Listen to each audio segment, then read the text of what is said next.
Hello and welcome to this edition of Ritters Rant. Today I'm going to be borrowing a line from the Tom Hanks classic movie Forrest Gump. Stupid is as stupid does. And yes, I'm probably referencing a number of people who currently reside in the administration of Donald J. Trump, the 47th President of the United States, who just yesterday, I believe, declared that the only route available to Iran is unconditional surrender. He also declared that he was going to be the man that's picking the next leadership of Iran.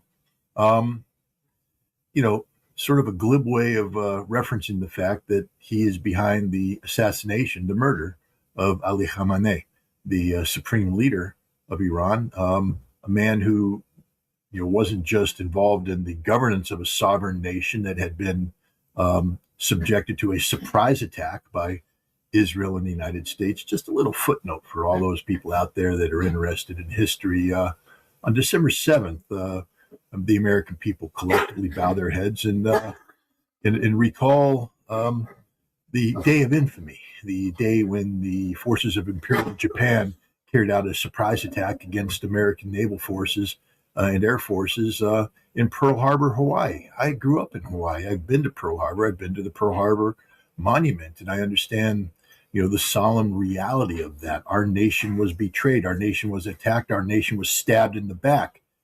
And we went to war to defeat those who perpetrated that attack. And, you know, so here we are, the United States claiming to have the high moral ground, and yet we have embarked on doing the exact same thing. We are the modern day incarnation of Imperial Japan. And Iran now has a day in infamy that they get to reflect back on, the day when the United States and Israel attacked them while promising diplomacy. I mean, we can roll in perfidy as well, laying out the white flag, telling people we want to negotiate, telling people we have a diplomatic off ramp. And while the Iranians in good faith negotiate this diplomatic off ramp, we stab them in the back, we bomb them, we murder their leader. It's not just that he was the leader of a nation, though. He was the leader of the faithful, 12er faction of the Shia faithful, people who believe in vilayat faqih, the guidance ruler of the supreme jurisprudence, dating back to the religious philosophies of Ruhollah Khomeini, the first supreme leader of Iran, the man who perpetrated or put in motion the Islamic revolution that led to the creation of the Islamic Republic of Iran, which exists today, that we're currently at war with. This is a long way of bringing up the fact that we didn't just murder anybody. We murdered, a man that is revered by millions of people as, their supreme religious figure. This is like murdering the Pope for the Catholic faithful. This is like murdering the Archbishop of Canterbury for those who buy into the Episcopalian Church. This is like murdering Kirill, the head of the Russian Orthodox Church, for those, Orthodox Christians out there. This is a big deal. And this isn't done by some terrorist group. This isn't Al Qaeda or ISIS out there carrying out acts of terrorism. This is the United States of America doing this. Stupid is as stupid does. You see, one of the things that Donald Trump has claimed in carrying out this horrific act of betrayal, violation of international law, this initiating,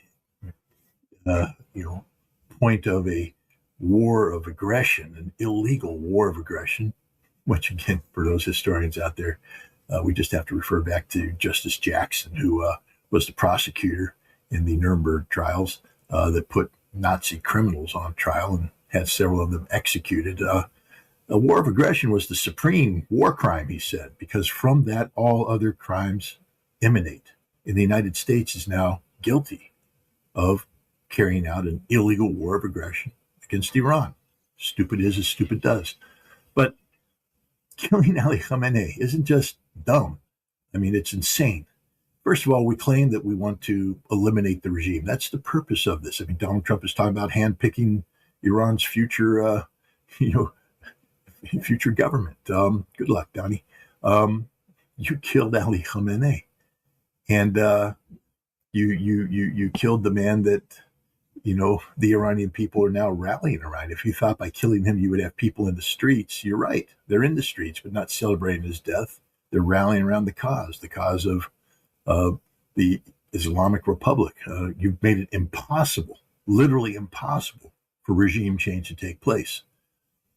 But you also said you wanted to go to war to prevent Iran from getting nuclear weapons.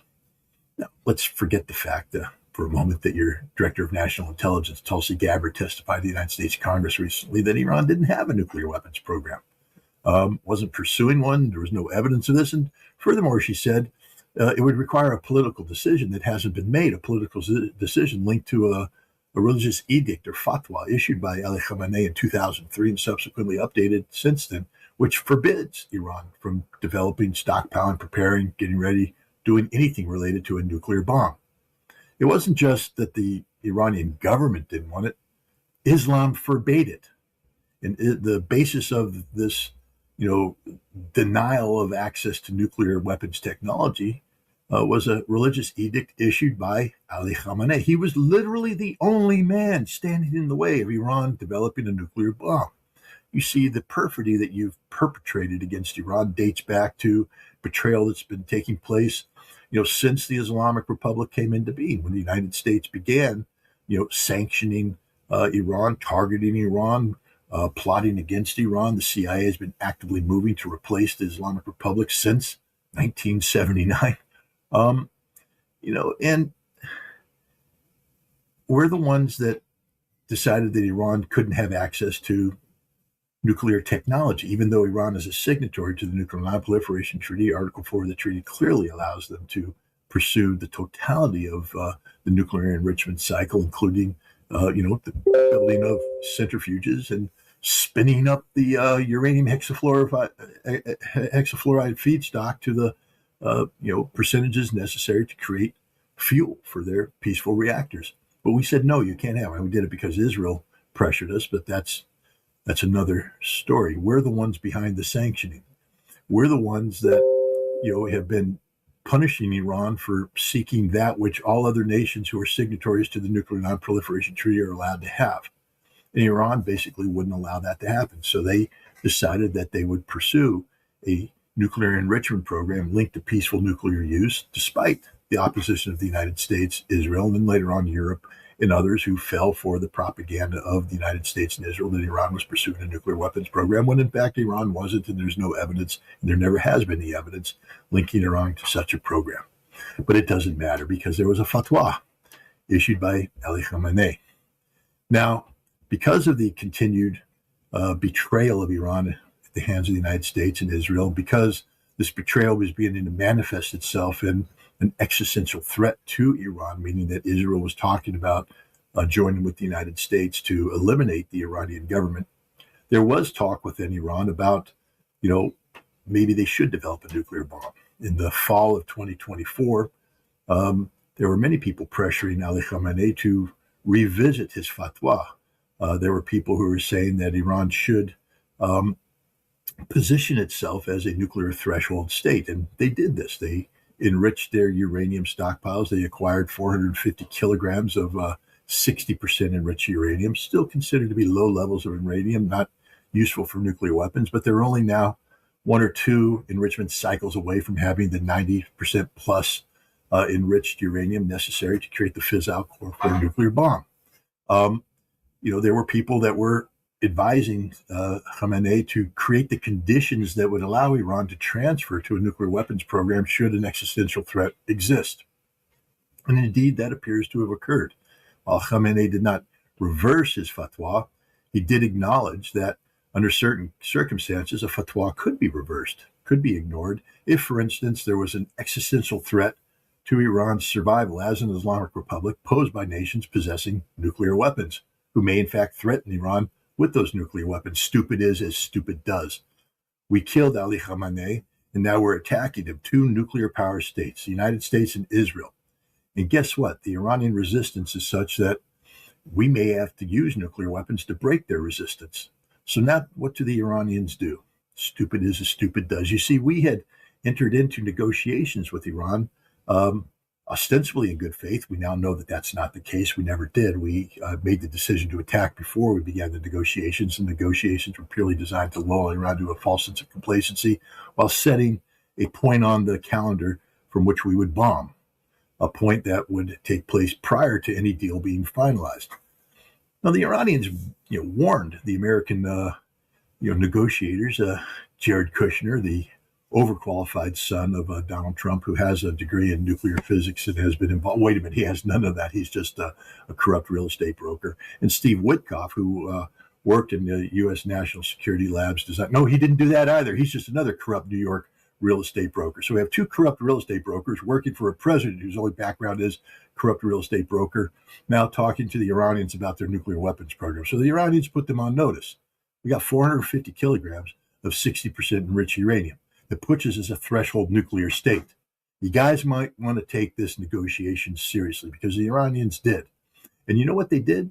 They bent over backwards to make sure that they would do everything necessary to alleviate any concern about this 450 kilograms. It was going to disappear. It was going to be diluted down. It was going to be accounted for in its totality, not just by the return of international inspectors, but for the first time, Iran was willing to consider the presence of U.S. inspectors on Iranian soil to confirm for themselves that the Iranians were complying. They were going to take their enrichment down to as close to zero as possible. Basically, any pathway to a nuclear weapon was going to be eliminated permanently. No sunset clauses, no aging out of this, permanently. If the goal of the United States was to get rid of Iran's nuclear program, this was it. We had achieved it. Donald Trump had the opportunity to say, I made a better deal than Barack Obama did, which is what he wanted to say all along, if this was about nuclear weapons. But it was about regime change. So despite the fact that the Iranians had a deal they were ready to sign that would have solved all these problems, we declared the negotiations to be a failure, and then we bombed Iran. Surprise attack, stupid as it stupid does. Now we killed Ali Khamenei. Now inside Iran, people who believe that Iran should have a nuclear weapon are now in power. They've replaced Ali Khamenei. These are people now looking around as we level Tehran to the ground, as we level Iranian cities to the ground, as we attack Iran, and we're not achieving. They see the panic growing in Israel and the United States. They hear whispers now in Washington, D.C. and Tel Aviv about the potential necessity of using nuclear weapons. And Ali Khamenei is no longer there. His fatwa hangs, waiting to be changed. Stupid as stupid does. If we didn't want Iran to have a nuclear weapon, we just gave Iran the clearest pathway to legitimizing getting a nuclear weapon. 450 kilograms of uranium hexafluoride, which had not been converted to metallic state at the time of the attack, which the Iranians were ready to turn over to the United States, is now sitting in a secret Iranian facility, probably co-located with 164 centrifuges of the highest quality that within a period of a week could turn this material into 90, 92, 94% enriched uranium, sufficient to make fissile material. They probably evacuated their metallurgy facilities from Isfahan into similar facilities so they could convert the uranium hexafluoride gas into a uranium metal. And then using a simple gun design, which works 100% of the time, loaded on the warheads, which intelligence suggests the Iranians have been producing since the fall of last year, after the 12-day war. Yeah, that last 12-day war where the United States and Israel once again carried out a surprise attack using diplomacy designed to get rid of Iran's nuclear program as cover. Stupid is as stupid does. This war is going to end. Left to conventional means, this war between the United States, Israel, and Iran will end with an Iranian victory. We see the Iranians winning every single day. We see the increasing panic in the eyes of Pete Hegseth, Donald Trump, and everybody else who promoted this conflict. They know they can't win. And they're going to start talking about using nuclear weapons. And when they do, understand this. Iran will destroy Israel. Israel will no longer exist.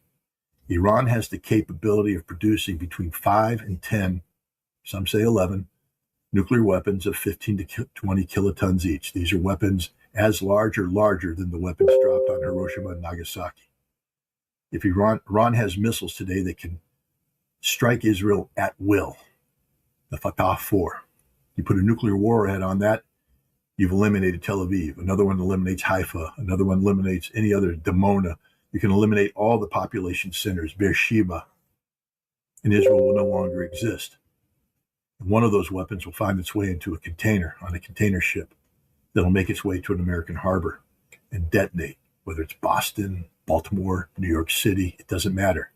We're going to lose an American city with an Iranian nuclear weapon that doesn't exist today, but may very well exist in the near future because we killed the one man that said such a weapon could never be built. Ali Khamenei, stupid is as stupid does. That's my rant. Next time an idea crosses my mind, I'll be sure to let you know.